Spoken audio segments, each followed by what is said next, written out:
Hello everyone. Bonjour à tous, nous sommes ici au siège de l'OMS à Genève. Nous sommes le 3 juin. Je m'appelle Derek et je vous souhaite la bienvenue à cette conférence de presse régulière sur la Covid-19. Bienvenue à toutes celles et ceux qui sont avec nous par les réseaux sociaux et ceux qui sont avec nous sur Zoom également. Vous pouvez cliquer sur lever la main et ainsi poser vos questions quand on vous donnera la parole. Nous souhaitons la bienvenue aux interprètes qui sont avec nous aujourd'hui et qui fourniront l'interprétation simultanée dans les 6 langues, plus le portugais, plus le hindi.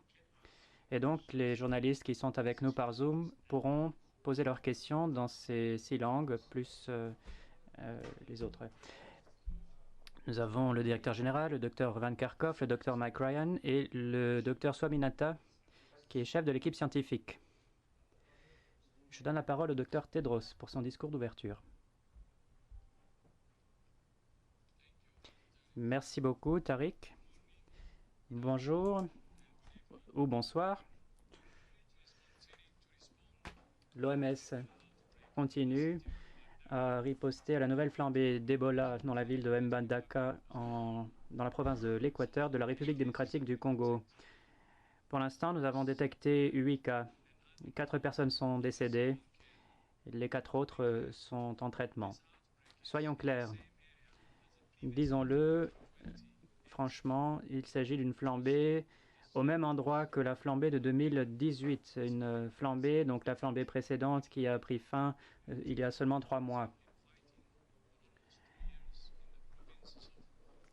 C'est dans les provinces de Nord Kivu et de l'Ituri, dans l'est de la RDC, que l'OMS et ses partenaires travaillent d'arrache-pied depuis plus de 2 ans. Pourtant, la dernière personne dont le décès était confirmé suite à l'Ebola avait assisté à un enterrement, l'enterrement de personnes parmi les premières décédées, et elle avait été dépistée dans la ville de Bikoro, à 150 km de Mbandaka, ce qui veut dire qu'il y a maintenant 2 zones qui sont touchées. Aujourd'hui, près de 50 représentants de l'OMS et des partenaires sont arrivés à Mbandaka avec 3600 doses de vaccins contre l'Ebola et 2000 cartouches pour les dépistages en laboratoire. Et le gouvernement est en train de faire le séquençage du virus pour voir si c'est une flambée qui est directement liée à la flambée précédente. Cela nous rappelle de manière très éloquente que même au cœur d'une riposte à la pandémie de Covid-19 à laquelle nous réagissons maintenant, il est important de continuer à surveiller et à réagir aux autres urgences de santé publique. Plus de 100 000 cas de Covid-19 ont été signalés à l'OMS ces 5 derniers jours. La région des Amériques continue à être la plus touchée. Cela fait plusieurs semaines que la région des Amériques a signalé plus de cas que le reste du monde pris ensemble. Et ce qui nous inquiète particulièrement, c'est la situation en Amérique centrale et en Amérique du Sud, où un grand nombre de pays connaissent une accélération de l'épidémie. Nous constatons également une augmentation du nombre de cas dans la région de la Méditerranée orientale, l'Asie du Sud-Est et l'Afrique, même si les nombres sont à une échelle moindre. Pendant ce temps, le nombre de cas déclarés en Europe continue à diminuer. Hier, nous avons enregistré le nombre de cas le plus bas depuis le 22 mars en Europe.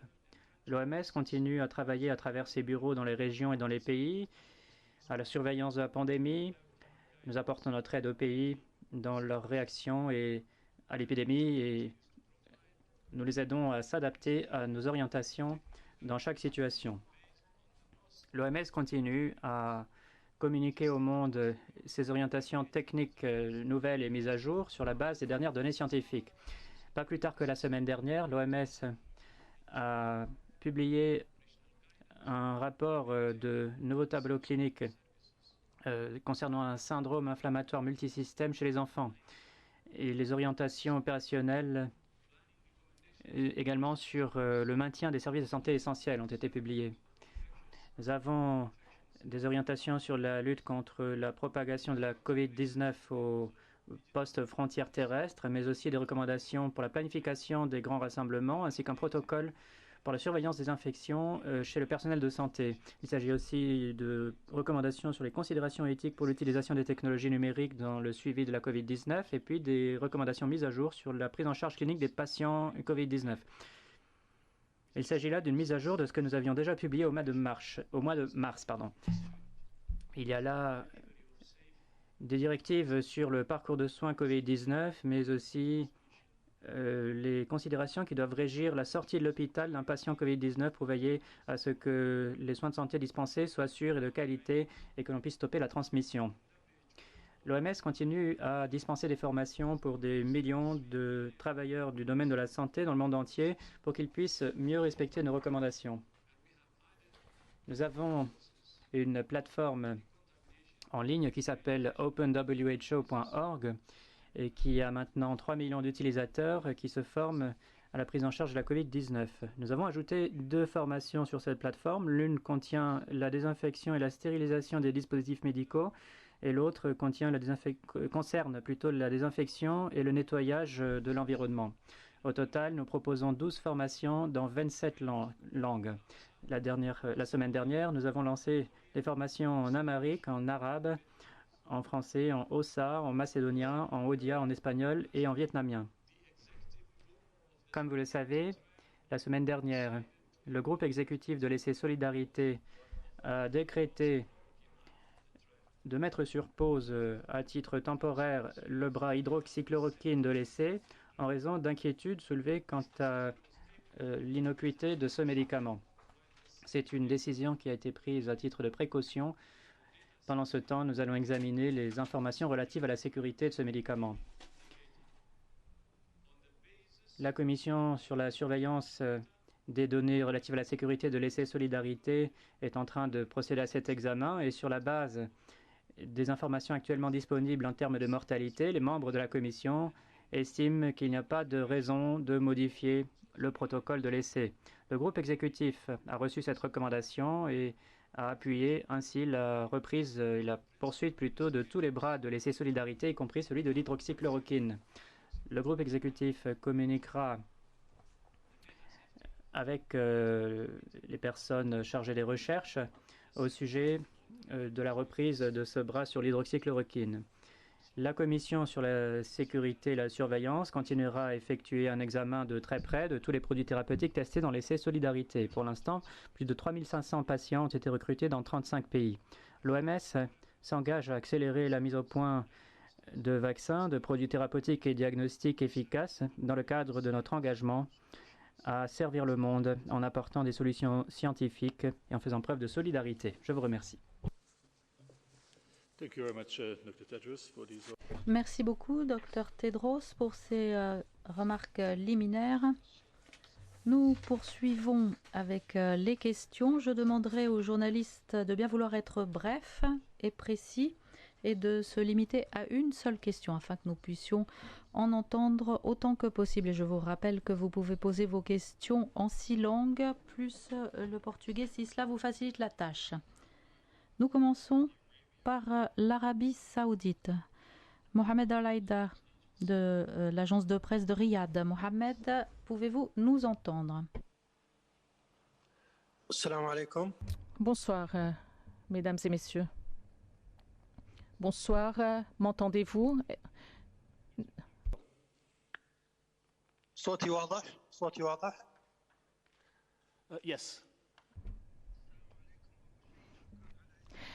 Bonjour à tous, je vous remercie de nous donner l'occasion à nous, journalistes de l'Arabie Saoudite, de poser les questions. Ma question porte sur l'hydroxychloroquine. Certains pays ont arrêté l'utilisation de ce médicament et ont constaté une augmentation des cas.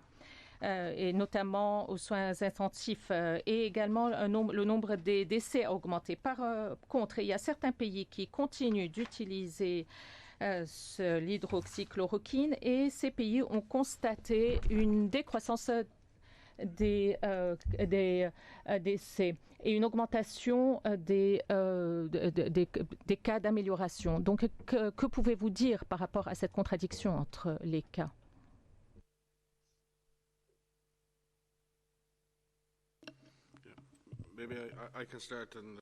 Je vais peut-être commencer. Le docteur Soumiya complétera par la suite.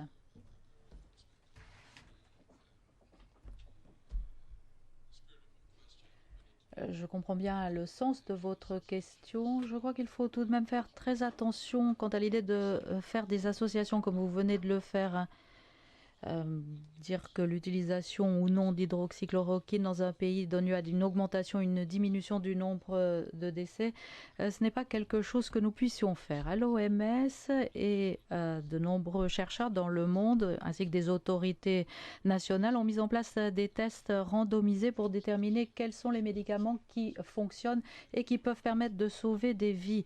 Nous remercions tous nos partenaires dans le monde qui ont participé aux essais de solidarité, aux essais de découverte, aux essais de récupération afin de déterminer quels sont les médicaments les plus utiles qui soient utilisés actuellement pour lutter contre la Covid-19. En ce qui concerne le cas de l'hydroxychloroquine et l'essai effectué à ce propos, c'est Soumiya qui va vous en parler un peu mieux.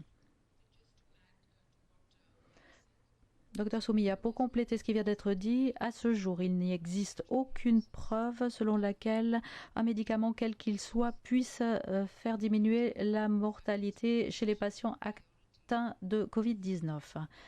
C'est d'ailleurs prioritaire et urgent pour nous tous d'effectuer des tests, des essais cliniques randomisés pour pouvoir obtenir des preuves dès que possible.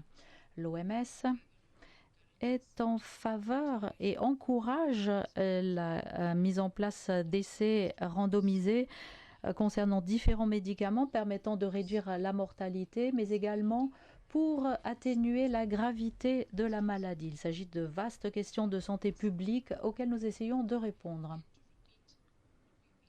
Alors, je répète ce que nous avons toujours dit, les observations ont leurs limites, on peut procéder à des analyses, certes, mais il y a toutes sortes de problèmes d'équilibre dans la façon dont les patients sont gérés en clinique. La seule façon d'obtenir les bonnes réponses est d'effectuer des essais randomisés, en particulier dans les contextes politiques, parce que cela permet de déterminer quels sont les médicaments, quelles sont les stratégies permettant de réduire la mortalité, permettant de réduire le taux d'infection parmi la population. Nous devons toujours nous appuyer sur les données scientifiques et sur les preuves. Merci beaucoup. Brésil, Lara Pinheiro de Global. Lara?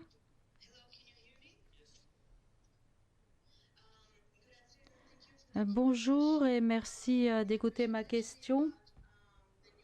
J'aimerais poser une question concernant le nouveau médicament que la Russie a approuvé pour le traitement de la Covid-19.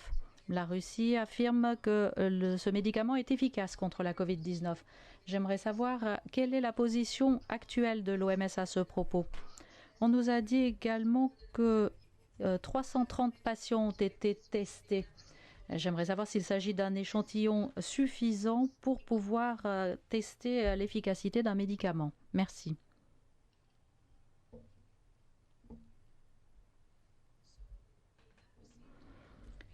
Docteur Soumiya, nous avons effectivement reçu des indications concernant le fait que ce médicament a été testé et qu'il s'agit d'un médicament qui a été mis au point avec un fonds russe et avec un institut de recherche russe. Ce médicament sera mis à la disposition des hôpitaux d'ici peu. Ce médicament a été mis au point et testé en milieu clinique en Russie. Et nous avons hâte de voir le résultat de ces essais. Nous avons hâte de déterminer s'il s'agit de médicaments qui sont efficaces et sûrs pour le traitement des patients atteints de Covid-19. Voilà les informations dont nous disposons à l'heure actuelle. Merci. All African News. Tammy est en ligne. Tammy?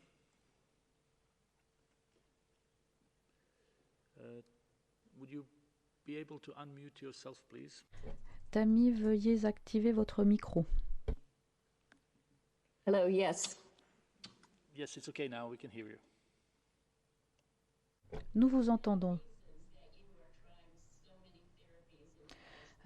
Toutes sortes d'essais ont été effectués concernant la Covid-19, notamment concernant l'hydroxychloroquine. Et vous avez lancé des appels à la prudence concernant la levée du confinement.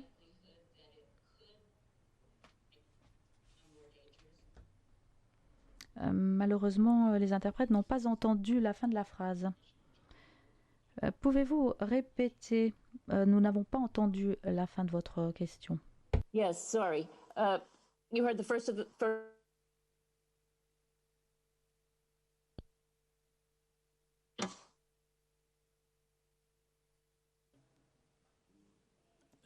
Tammy, I'm afraid.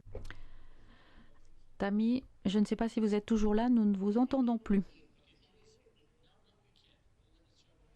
Essayons encore une fois. La dernière partie de votre question. Parmi les raisons de tout ce que vous faites, pensez-vous que plus le virus se répand, plus il pourrait être dangereux? Est-ce pour cela que vous effectuez ces essais? Est-ce pour cela que vous nous donnez ces conseils à différents niveaux? Merci, Tammy, je crois que nous avons compris la question. Docteur Van Kerkhove, je vais commencer. Peut-être que d'autres apporteront un complément d'information. Vous avez tout d'abord demandé si plus le virus se répandait, plus il pouvait muter et être dangereux. Un grand nombre de virologues et de scientifiques examinent le séquençage du virus qui a été partagé par les pays du monde entier. Il semblerait qu'il y ait désormais plus de 40 000 séquences qui soient disponibles sur différentes plateformes. Les scientifiques essayent de déterminer s'il y a mutation du virus. Il s'agit d'un coronavirus. En règle générale, ce type de virus mute. C'est ce à quoi l'on peut s'attendre au fil du temps. Aucune de ces mutations ne semble dire que le virus ne se modifie en ce qui concerne sa possibilité de se propager et de provoquer des maladies plus dangereuses. Mais il y a de nombreuses personnes qui se penchent sur la question de savoir quels sont les détails de ces informations et afin de déterminer si le virus change de comportement. Mais quelque chose que vous avez dit et qui n'est pas lié au séquençage, est-ce que plus le virus circule, plus il peut être dangereux? Et je dirais qu'en partie, oui, tout simplement parce que les gens se fatiguent. Il est donc très difficile de continuer à effectuer ces mesures. Nous devons continuer d'être vigilants, faire en sorte que les gouvernements continuent de participer, les populations aussi. Au fur et à mesure que le confinement est levé, il faut le faire lentement. Dans certains cas, les mesures de santé publique devront peut-être être remises en place. Ce qui pourrait s'accompagner de frustration parmi la population, c'est tout à fait compréhensible. Mais cela pourrait rendre le virus plus dangereux parce que les gens auraient tendance à se reposer sur leur laurier. Il faut l'éviter à tout prix. La crise est loin d'être terminée. Nous devons continuer à pratiquer l'hygiène des mains, la distanciation physique. Nous devons continuer d'écouter les dirigeants, à respecter les mesures qu'ils ont mises en place. Restez chez vous si vous ne vous sentez pas bien. Voilà les mesures qu'il faut continuer d'appliquer. C'est donc un appel à la prudence. Le virus pourrait être plus dangereux si nous nous reposions sur nos lauriers. Mais le virus est relativement stable. L'on peut s'attendre à ce qu'il mute dans une certaine mesure, mais il le fait d'une façon raisonnable. Un complément d'information par le docteur Ryan. Le docteur Tedros l'a répété encore et encore qu'il s'agit d'un virus dangereux, suffisamment dangereux en l'état. C'est la raison pour laquelle nous luttons contre ce virus.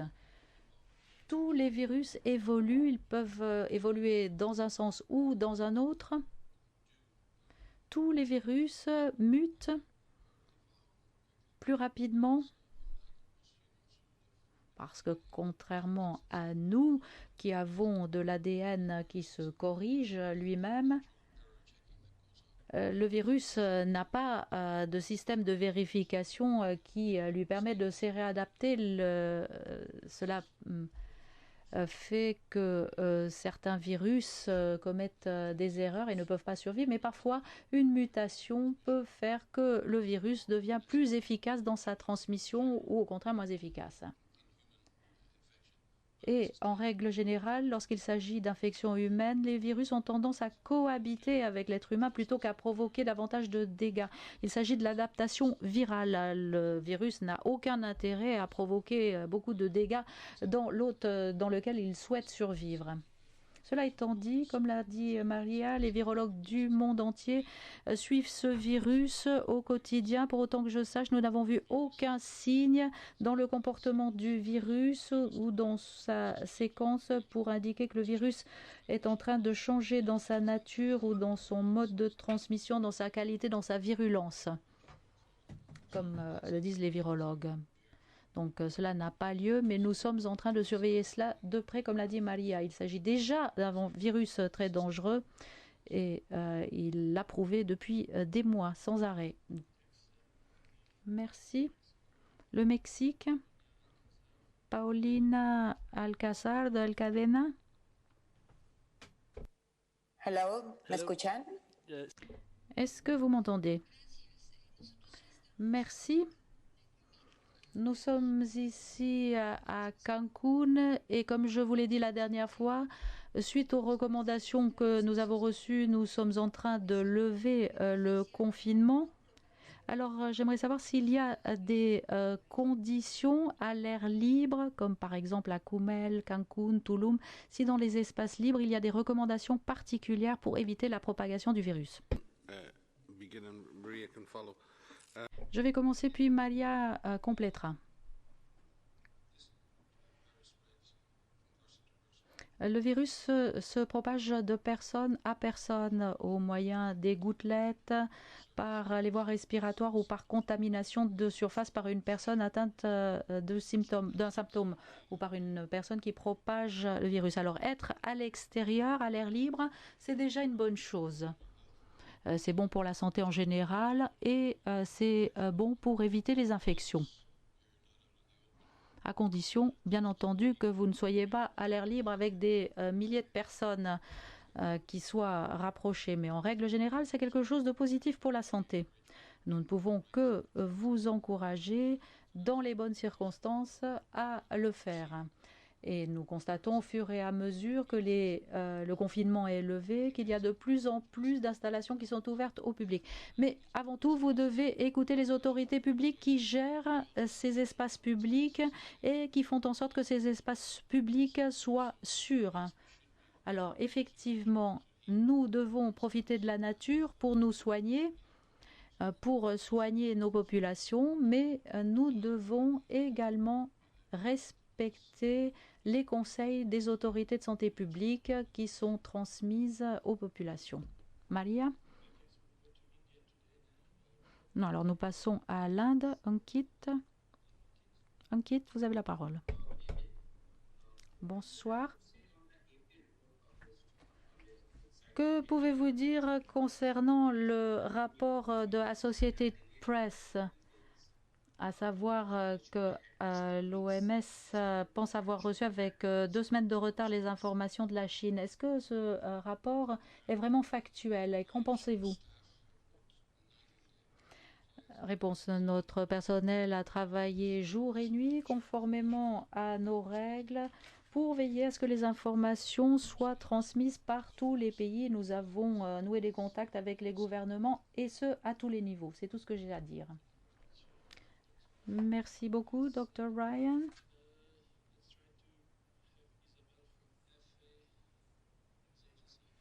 Isabelle de FA News Agency. Hello, do you hear me? Yes. Gracias. Bonjour, merci Tariq. J'aimerais savoir pourquoi est-ce que la situation est aussi mauvaise en Amérique du Sud et en Amérique centrale, en dépit du fait que de nombreux pays de la région aient mis en place très rapidement des mesures de confinement et aient mis en place un confinement strict. Et en guise de complément, À partir de ce que nous savons concernant le comportement du virus ailleurs, que pourriez-vous recommander au gouvernement d'Amérique latine pour empêcher la propagation du virus?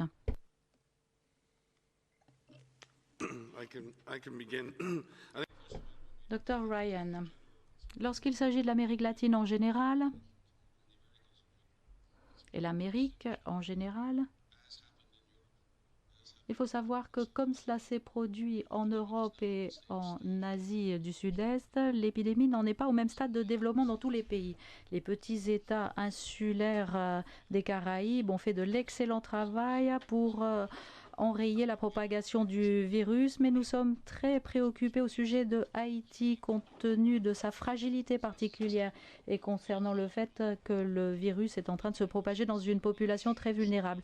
Et je pense que l'on pourrait dire la même chose pour chaque sous-région, pour l'Amérique centrale par exemple. Nous sommes vivement préoccupés au sujet de la situation de la maladie, par exemple au Nicaragua.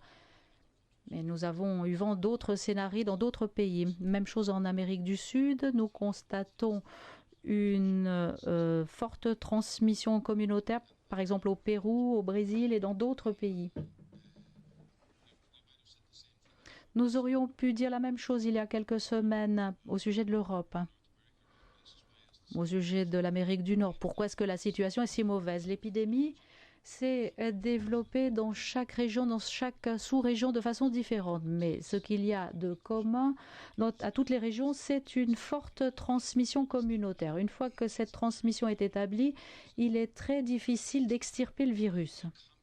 Et il faut une stratégie générale et pas simplement des mesures de santé publique. Il faut également que la population participe avec une bonne coordination au niveau gouvernemental. Il faut que l'ensemble de la société puisse s'engager pour ce faire. Et quand bien même, dans ce type de situation, dans ce type de contexte, l'on constate que parfois la maladie se propage et provoque des dégâts et des décès. Nous avons assisté à ce scénario en Europe, en Amérique du Nord, par exemple dans les maisons de retraite, dans des lieux fermés, dans des centres pénitentiaires par exemple aussi. Il y a donc des contextes particuliers où la maladie semble s'amplifier et semble provoquer davantage de dégâts. Depuis le début de cette épidémie mondiale, nous disons qu'il est important de pouvoir mettre en place toute une série de mesures dans l'ensemble de la société. C'est ce qui peut permettre à un pays de maîtriser la maladie, puis de pouvoir l'éradiquer. Nous en avons vu de nombreux exemples. Ce n'est pas pour autant que tous les pays aient fait la même chose. Ce qui est intéressant, c'est que les pays ont fait les choses légèrement différemment selon le contexte. Mais les pays qui ont réussi ont pris toutes ces mesures. Ils ont fortement fait participer la population, ils ont informé la population, ils ont été très clairs dans leur communication, ils se sont appuyés sur les données scientifiques, ils ont mis en place des systèmes de surveillance et ils ont essayé de déceler le virus à tout moment, même si c'est très difficile en période de forte transmission. Ils ont ciblé également des mesures sociales qu'ils ont mises en place et qu'ils ont continué d'appliquer et qu'ils n'ont levé que lorsqu'ils ont constaté que des progrès avaient été accomplis. On ne peut pas dire qu'il y a une chose qui fonctionne et pas l'autre.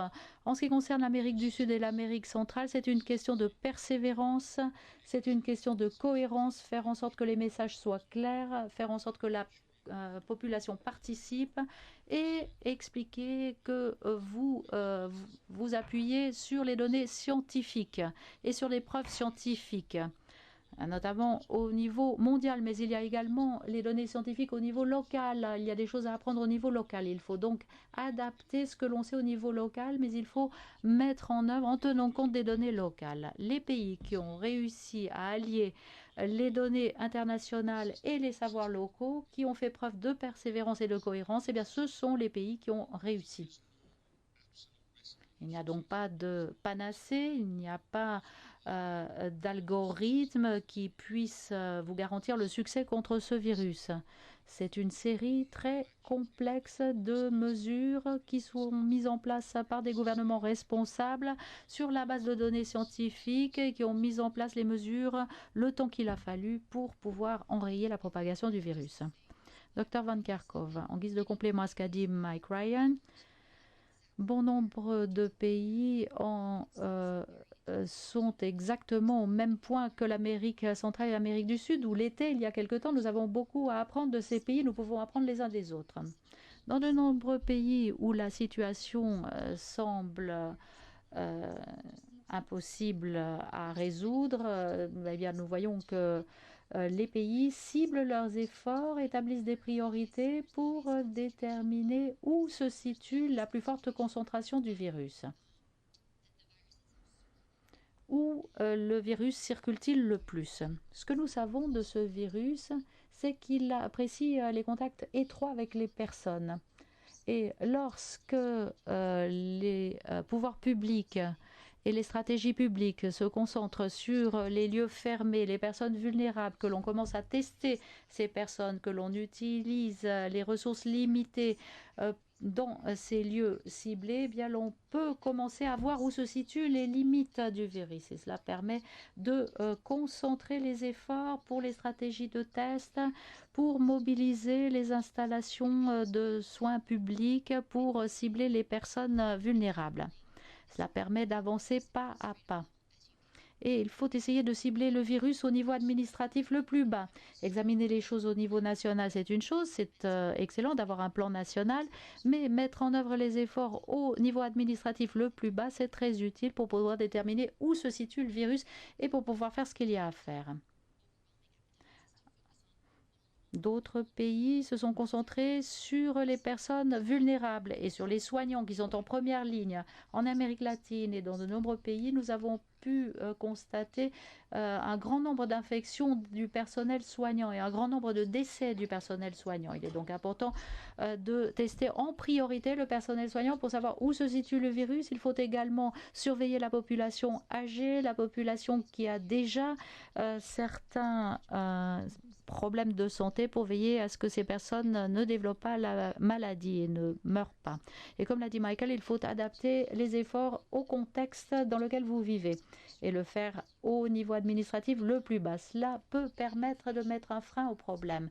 Le niveau national, c'est important, certes, mais cibler le plus bas niveau administratif possible, cela peut permettre de s'atteler au problème pas à pas.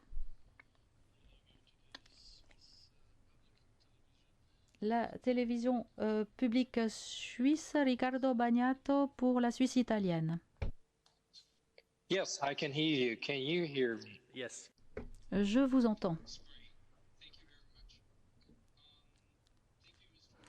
Merci, Dr. Brian, de nous avoir parlé du rapport de Associated Press. Mais j'ai tout de même une question. Est-ce que vous confirmez la citation qui figure dans le rapport de l'Associated Press? Et est-ce que vous confirmez votre citation et la citation du Dr Kerkhove? Et est-ce que le directeur général peut confirmer que la Chine a retardé la publication d'informations sur le coronavirus comme cela figure dans ce rapport? Merci, Ricardo. Je crois que le Dr Ryan a déjà répondu à cette question. Alors, à moins qu'il y ait autre chose, nous allons passer directement à la question suivante. Elena Sanchez de EU Observer. Unmute yourself, Elena. Can you hear me? Yes, now. Pourriez-vous allumer votre micro? Vous nous entendez? Oui, en fait, je voulais rebondir sur la question de mon collègue.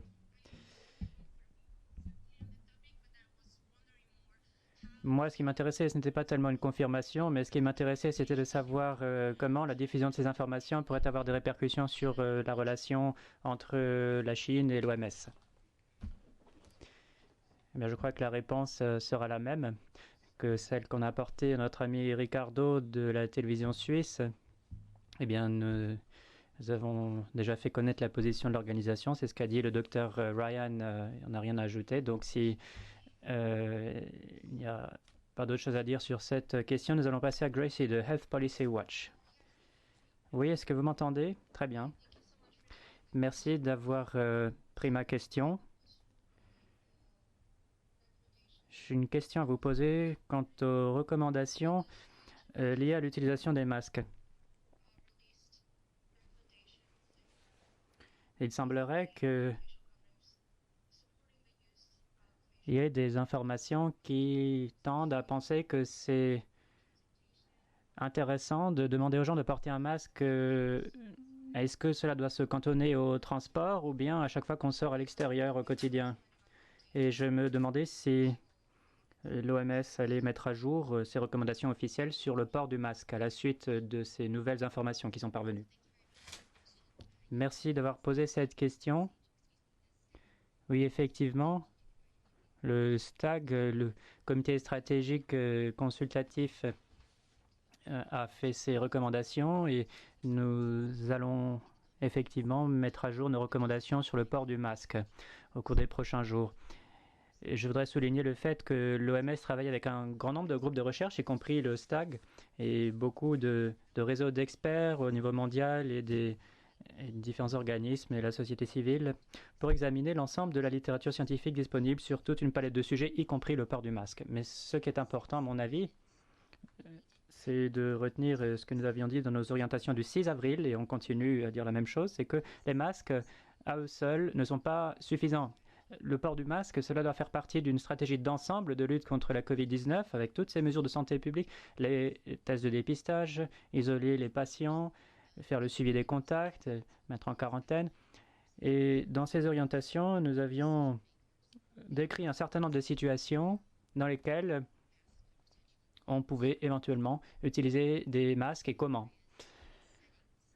Nous avions décrit des contextes, des situations dans lesquelles, par exemple, il n'est pas possible de respecter la distanciation physique, et là, un masque est intéressant. Nous constatons d'ailleurs que dans le monde entier, il y a un certain nombre de pays qui font exactement ce que nous avons préconisé dans nos orientations et qui prennent des décisions pour dire que dans les cas où il n'est pas possible d'appliquer ces mesures de santé publique et de respecter la distanciation entre personnes, là, on met un masque. Nous examinons la manière dont on utilise les masques dans les différents pays, la manière dont cela est fait au niveau national, au niveau sous-national, mais nous allons mettre à jour cela dans les prochains jours. Et pour ajouter ce qui a déjà été dit, je ne peux que répéter ce qui a été dit à maintes reprises. Nous voyons d'un très bon œil que les pays utilisent plus souvent les masques dans certains contextes, mais dans le cadre d'une stratégie d'ensemble. Nous, ce qui nous inquiète, c'est que l'on considère que le masque nous dispenserait de respecter les autres mesures. Or, ce n'est pas le cas. Malheureusement, le risque zéro n'existait pas dans la lutte contre la Covid-19. Et on le constate au fur et à mesure que l'on reprend nos activités. Tout le monde s'inquiète de savoir quels sont les risques, comment les réduire, comment éviter de contaminer nos proches. Et le masque fait partie des différentes mesures que l'on peut prendre. Et ce n'est pas un remplacement de toutes les autres mesures, ce n'est pas une alternative à la distanciation physique, au confinement, au suivi des contacts, mais cela doit faire partie d'une stratégie d'ensemble fondée sur les preuves pour reconstruire nos économies, reconstruire nos sociétés, pouvoir à nouveau interagir en société. Pour ce qui concerne le port généralisé du masque au sein de la population, nous allons mettre à jour nos orientations sur toute une palette d'éléments, pas seulement le port du masque, aussi l'organisation des rassemblements.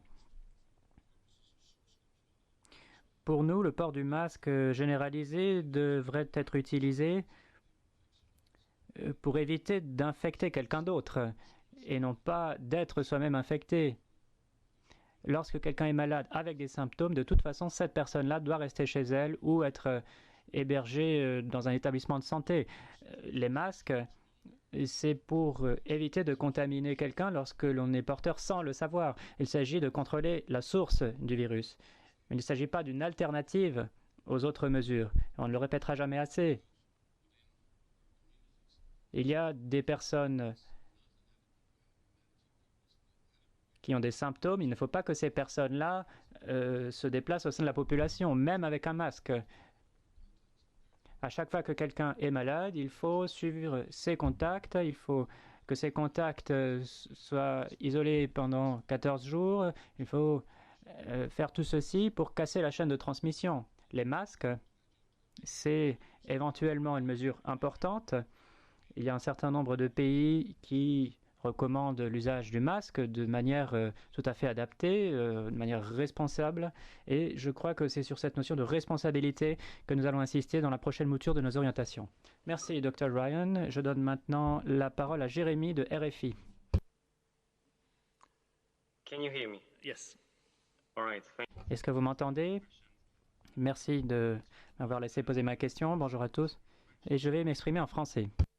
Suite à l'annonce que vous avez faite concernant l'hydroxychloroquine, le fait que vous la réintégriez dans les essais Solidarité, est-ce qu'il faut prendre ça comme un blanc-seing pour l'hydroxychloroquine ou bien ça ne présage en rien de sa potentielle nocivité et l'OMS pourrait très bien, d'ici quelques jours, de nouveau décider de l'exclure des essais? Merci.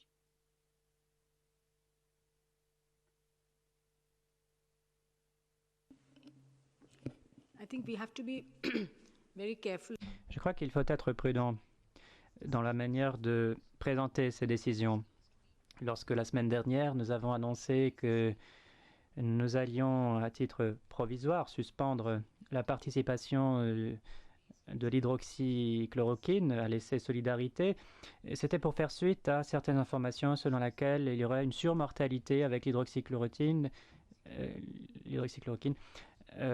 au sein d'une population assez importante, que ceux qui en prenaient décédaient plus souvent que ceux qui n'en prenaient pas. Et donc, notre préoccupation, c'était celle de la sécurité. Nous avons donc appliqué le principe de précaution, le temps d'examiner les données que nous avions et le temps également que des études se fassent ailleurs. Il y a des études aux États-Unis, au Royaume-Uni, avec plus de 11 000 patients sur l'hydroxychloroquine. Aujourd'hui, nous sommes quelque peu rassurés.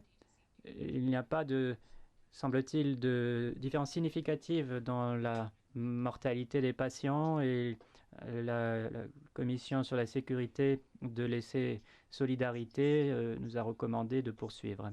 Pour l'instant, nous n'avons pas encore de médicaments dont l'efficacité et l'innocuité soient prouvées pour les patients hospitalisés avec la COVID-19. Nous avons formulé des recommandations régissant l'utilisation habituelle d'un médicament sur la base des preuves. Nous avons mis en place un processus. Nous avons un groupe spécialisé chargé d'élaborer les orientations qui se base sur les études disponibles, randomisées, contrôlées. Et sur la base de tout cela, l'OMS décide de recommander ou non l'utilisation d'un médicament pour telle ou telle maladie. C'est la procédure standard. Les décisions concernant un essai dépendent de ce que l'on a constaté pendant cet essai. Alors, il y a différentes structures. Il y a un comité de contrôle, c'est une sorte de comité directeur. Il y a un comité chargé de la sécurité. Mais c'est très différent les décisions que l'on prend dans le cadre d'un essai et les recommandations que nous faisons tendant à utiliser tel et tel médicament contre telle et telle maladie en clinique. Nous espérons que les essais qui ont déjà commencé vont pouvoir continuer parce qu'il faut que nous ayons la réponse à la question. C'est ce que le monde entier attend de nous. Il faut savoir si oui ou non un médicament fonctionne ou ne fonctionne pas. Et on ne peut avoir cette réponse qu'à travers des essais randomisés bien effectués. Nous encourageons donc les différents groupes de recherche à poursuivre leurs études sous la direction de leur propre structure, commission de la sécurité. C'est ce que nous ferons aussi de notre côté. Et il est tout à fait possible qu'à l'avenir, nous faisions d'autres modifications à notre essai, adapter peut-être la manière dont cet essai est conçu pour tenir compte de nouveaux éléments. Mais tout ceci suite à une étude scrupuleuse des données et des preuves que nous avons. Merci, je crois que nous avons encore le temps de poser une ou deux questions maximum. Alors je donne la parole à Gabriela Sotomayor. Est-ce que vous nous entendez? Si vous voulez bien allumer votre micro. Si? A little bit of echo, but we can hear you. Please go ahead. On entend un écho, mais voilà, allez-y.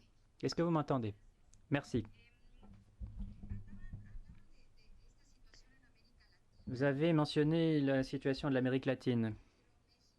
Et je voudrais intervenir plus précisément sur le Mexique où on a une mortalité encore extrêmement élevée dans des villes comme Mexico. Et je me demandais si vous pensez que la pollution de l'environnement, qui est extrêmement élevée dans différentes villes du pays, est-ce que cette pollution pourrait avoir un effet sur les patients malades du Covid? Est-ce que vous pensez que en prenant de la vitamine D et de la vitamine C à forte dose, on pourrait renforcer le système immunitaire de ces personnes,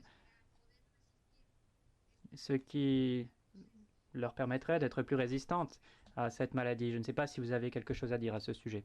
Merci. Sur la question des vitamines, je ne crois pas qu'il y ait de preuves concrètes tendant à penser que les vitamines peuvent prévenir ou traiter la COVID-19. Cela dit, il y a beaucoup de choses que nous pouvons faire pour rester en bonne santé en général et pour que notre corps se batte mieux contre n'importe quel type d'infection. Il y a le régime alimentaire, parfois on ajoute à ce régime alimentaire des vitamines à titre complémentaire, ça permet de rester en bonne santé, mais je ne crois pas que l'on puisse dire que tel et tel mélange tel et tel complément alimentaire soit associé à de meilleurs résultats face à la COVID-19. En fait, il y a une multitude d'études dans le monde entier que nous suivons de près sur l'utilisation de tel ou tel élément et je n'ai pas connaissance pour l'instant d'études sur la supplémentation en vitamines et les répercussions dans la lutte contre la COVID-19. Mais nous pourrions vérifier. De toute manière, il est toujours difficile de faire une relation de cause à effet. Nous savons que les personnes qui ont déjà des maladies chroniques du système respiratoire ou cardiovasculaire ont des taux de mortalité plus élevés. Donc il serait assez logique de penser que si quelqu'un a déjà des poumons qui ont souffert de la pollution intérieure ou extérieure, ce n'est pas étrange de penser que ces personnes-là puissent souffrir davantage de la COVID-19. Je ne sais pas si il y a certains de mes collègues qui ont connaissance d'autres études sur la pollution. En tous les cas, c'est une piste de recherche extrêmement intéressante. En tous les cas, nous savons que la pollution intérieure est liée à une morbidité beaucoup plus importante chez les enfants. Et nous savons que la pollution de l'air a parfois des répercussions sur la sévérité et l'occurrence des syndromes respiratoires. Mais je ne sais pas si cela a déjà été prouvé pour la COVID-19 précisément. Maria Van Kerkhove. Pour l'instant, non, mais cela ne veut pas dire que ce n'est pas le cas. En tout cas, je n'ai pas connaissance d'études spécifiques qui se penchent sur le lien pollution-Covid.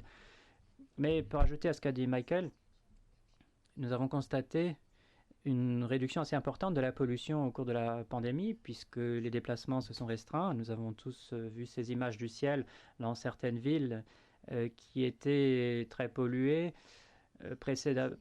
par le passé et qui étaient beaucoup moins polluées. Et comme l'a dit le directeur général, il ne faut pas seulement reconstruire mieux, il faudrait essayer de reconstruire plus vert. Et je pense donc que l'occasion est venue maintenant non seulement d'améliorer notre infrastructure de santé publique, la couverture sanitaire universelle, mais aussi la gestion de l'environnement, puisque, comme l'a dit Mike, ceux qui ont des comorbidités, surtout des maladies chroniques cardiovasculaires ou respiratoires, là, c'est prouvé pour ces personnes qu'ils ont un risque plus élevé d'être gravement malades et de décéder lorsqu'ils sont atteints de la COVID-19.